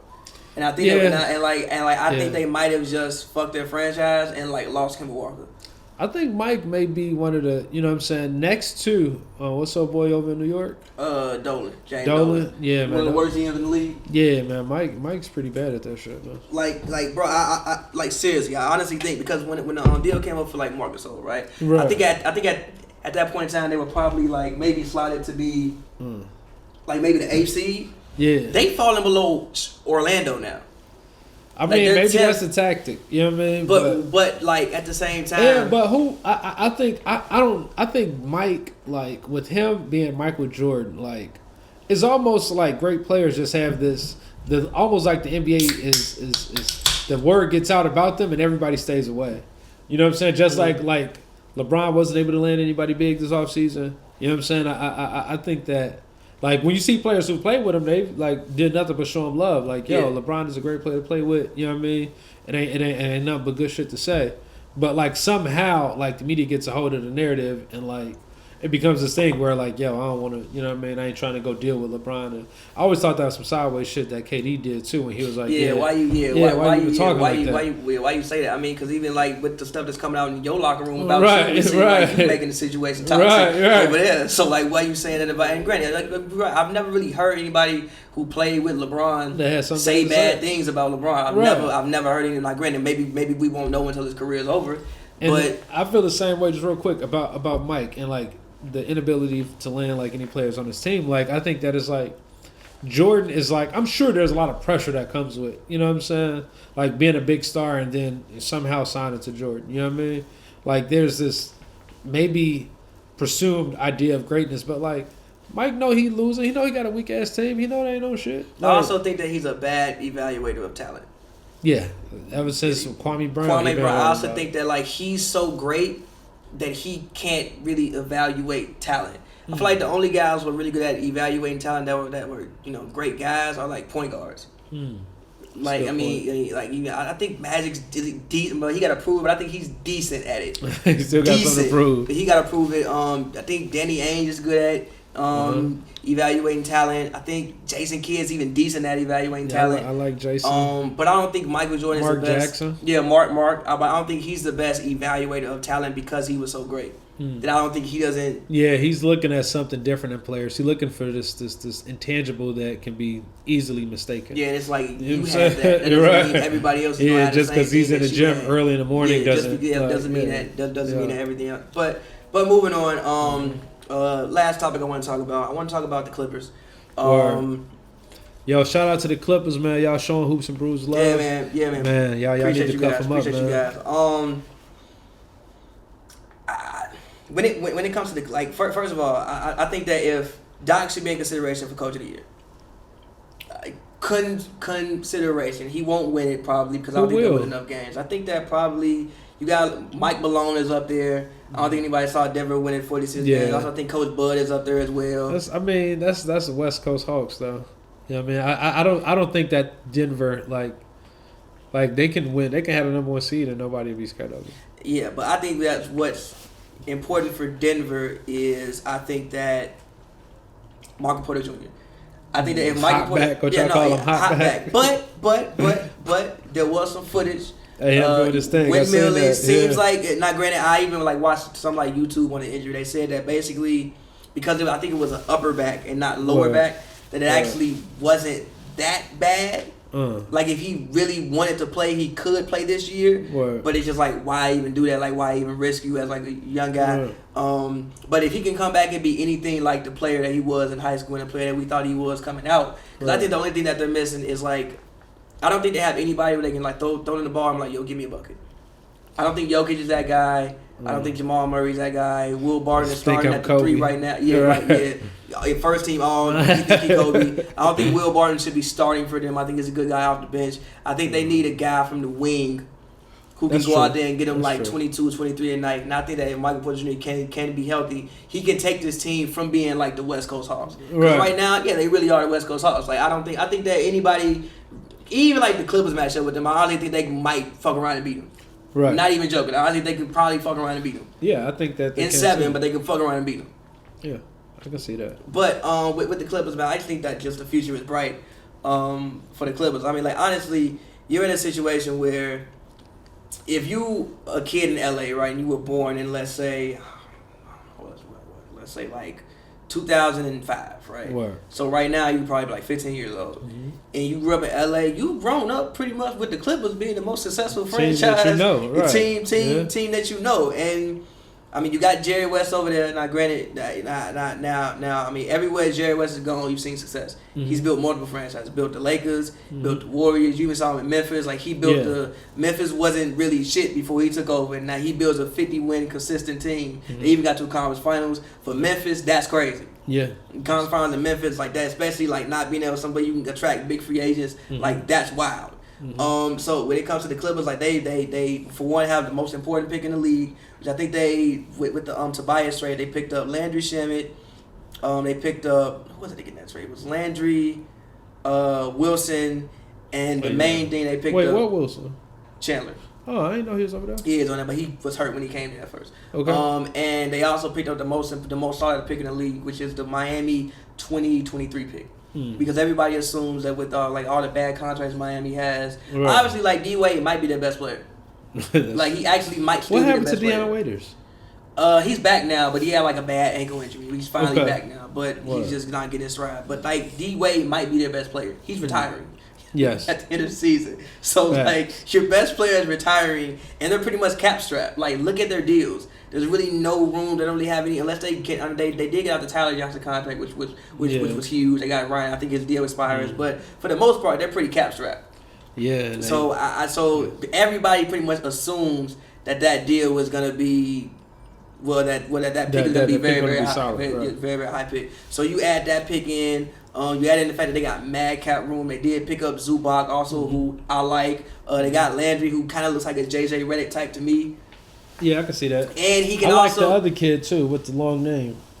Oh yeah, Shay. Man, look, man. So I like when I first went to the game, Shay looked a little bit passive. Right. But like I mean, the game against the Bulls, he came out and took I think like 6 shots in the first quarter.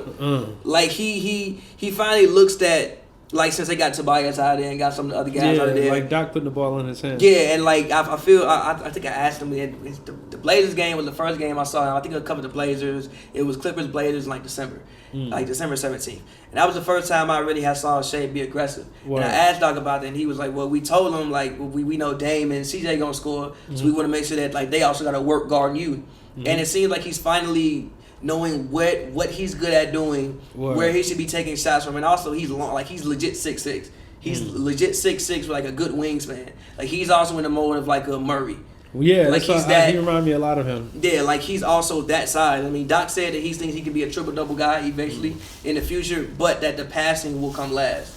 He said that he's not the best natural passer, but he can get in there and rebound. He can get in there and go score. Like I really, really like the young core that they have mixed in with the veterans. Like Pat Bev, probably I think he'd be first team all defense this season. Yeah, I think Pat Bev can. I mean, I trust any team that he's on. You know what I'm saying, to defend well, because he's going to disrupt who's ever offense, and he's becoming a much better player on the offensive side of the ball. I agree. You know like he's actually a really, really good playmaker. decent. Like you have to at least think about getting the hand up in his face. Yeah, at least like, think about it. Yeah, she's like, I mean, if you see it, you be like, I mean, you could like kind of like lag out on the close. Like you ain't gotta like close it hard, but you at least gotta go there. Right. You can't just like see him get the ball and turn around wait for the rebound. Right. Can't do that. The Lilo's been looking great. Like man, look, I really like the future of the Clippers, and I will say, what's the 5 over there? The 5 is Shea, Landry, Pat, Danilo, and Zubac.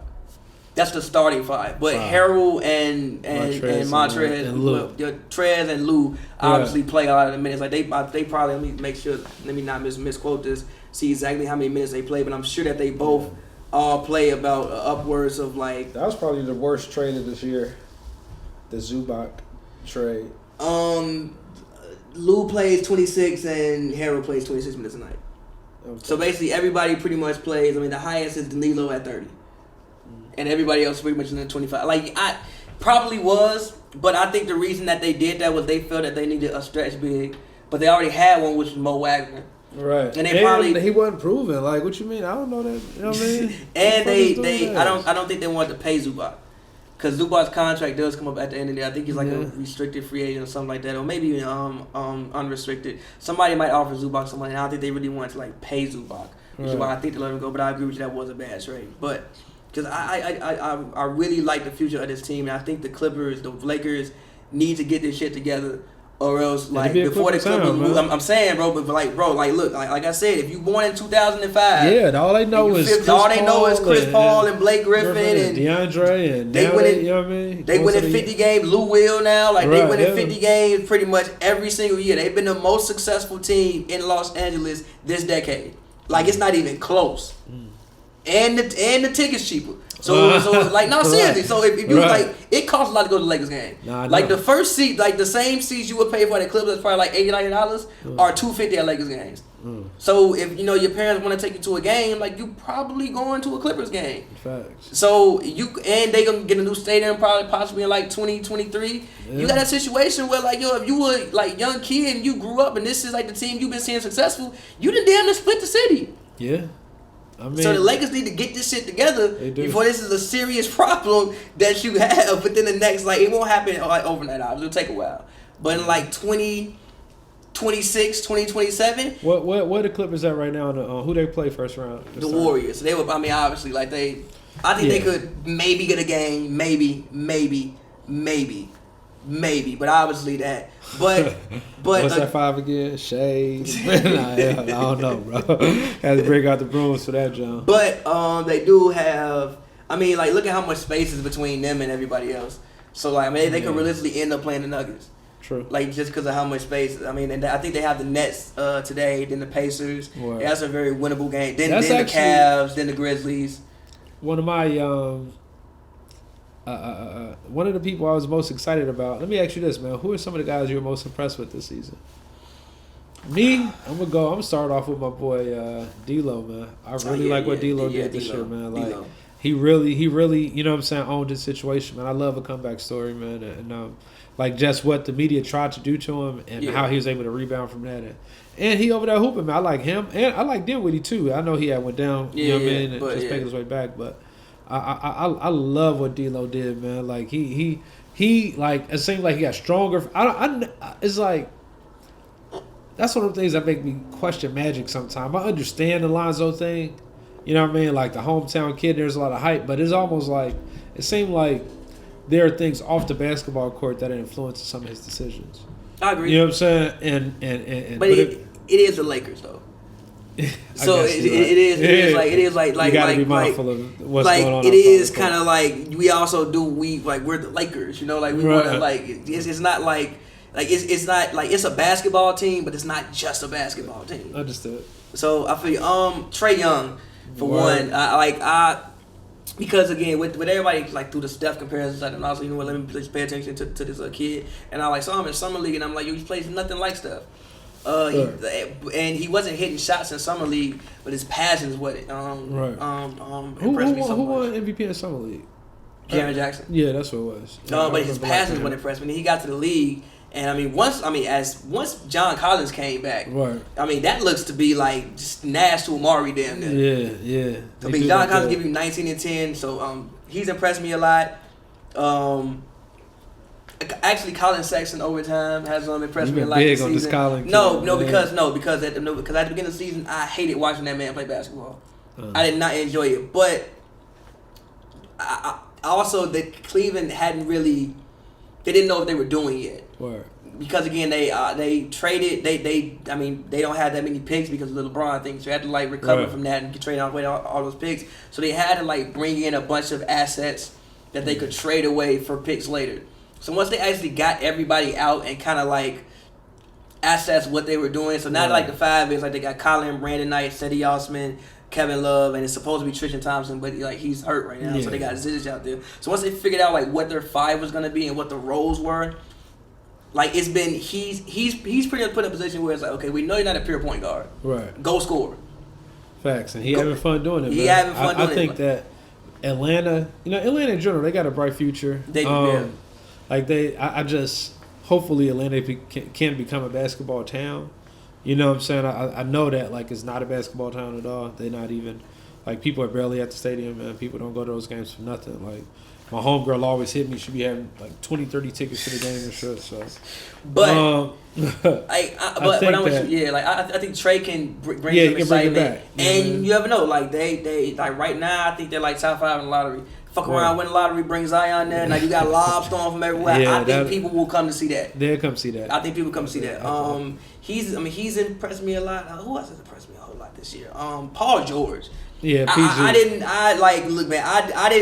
I always thought Paul George was like nice. Right. I ain't see this. Yeah, he was on that. The year he could have went like KD, LeBron, or Rudy Gay. You know what I'm saying? So like he took that level. Yeah, he definitely took that next step. So these guys impressed me, and honestly, man, Kyrie has. I'm sorry, like Kyrie has really like. No, I've never, because my thing about Kyrie was like I've never seen him really be a point guard the way he has this year. Like he's playing within the offense. He's not even playing the way that I like him to play half the time.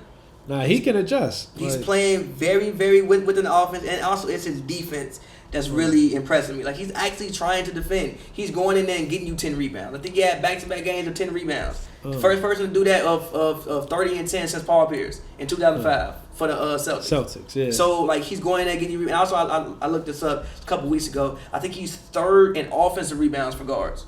Damn. Well, point guards, not guards, but point guards. So like he's going in there, mixing it up, rebounding. Like I really, really like his progression this season. I just really wish that he would get to the line a little more. Yeah, I mean, I think that like that's where like he that may come in his later years, and I think that if you listen to his godfather, man, Rod Strickland was pretty good at getting to the line like that, but he was also a little more physical of a player. Like Kyrie is so slippery that like he finds his way around stuff so often, you know what I mean? And he doesn't necessarily throw his body around as much as like some other point guards. Like even Steph, like he good at getting to the rim, but he also good at like flailing and like creating contact in some form. Well, like Kyrie, he's trying to avoid you at all costs. I mean, he had so many injuries early in his career. You know what I mean? Even in college, like he's not trying to. You know what I mean? He's not trying to hit the floor like that. He out here like Mr. Glass, man. So he ain't playing them games. So I don't think we'll see Kyrie getting to that 15, 18. You know what I mean? Or even 13. A game type free throw type of guy. But and I think that's the impressive thing about him. Like for a guy that scores so much at the basket. That, also, doesn't spend a lot of time at the line. Yeah. You know what I'm saying? I think that's almost an ode to his craftiness, but it obviously hurts, being able to have more points. I think he's taking 3 a night, if I'm not mistaken. He's at, how many fouls is that night? He's at, right now, he is taking, 3.5. I would just like to see that at 5. Yeah. I think he's a guy, honestly, with D-Wade retiring, I think he's called D-Wade and work out with D-Wade. Like D-Wade had a way of like but D-Wade was mad stronger than him. You know what I mean? He was, but it's the pump fake. Yeah. Like Kyrie has so many moves that if he does something and gives you a look at the rim, you're probably gonna jump. But his moves he would always have to like take some out of his package to add the pump fake. You're right. Because like he already have players so beat. If you have a pump fake, they just be standing there and shit. I was already got like I ain't know what the hell going on. You're right. Well, I mean. We at the hour and 30 mark. I don't know what the hell happened to Thomas. This man. Yo, get well soon, TPJ. Wherever you at, man. Get well soon. But get your plug off, man. Thank you for coming through, man. Nothing but love, man. I'm out here with the brothers, man. So just follow me on Instagram, Merk Sees, Twitter, Merk Says. That's it, man. That's all. Everything else at the website at kidfromchicago.com. I think this man coming. It's alive. It's alive. I'm fucking dead. Thomas man. back I ain't alive. got no energy. Man, it's all good. Thomas back alive. Yeah, man. Follow me on Twitter. Y'all know what that is. That's it. I'm out. I'm out. Always, man. Follow me on Twitter at Pavy World, Pavy World, all one word. www.hoopsnbrews.com. Go check out what they see. Go check out Pavy. Riding around with my first round. Hollywood is going down. Fuck with me and we can hit the town, and you can disrespect and get the Uber now. When we pull up, it's Rolodex. Y'all waiting in line like who's next? We pulling up and we walking in straight to the table.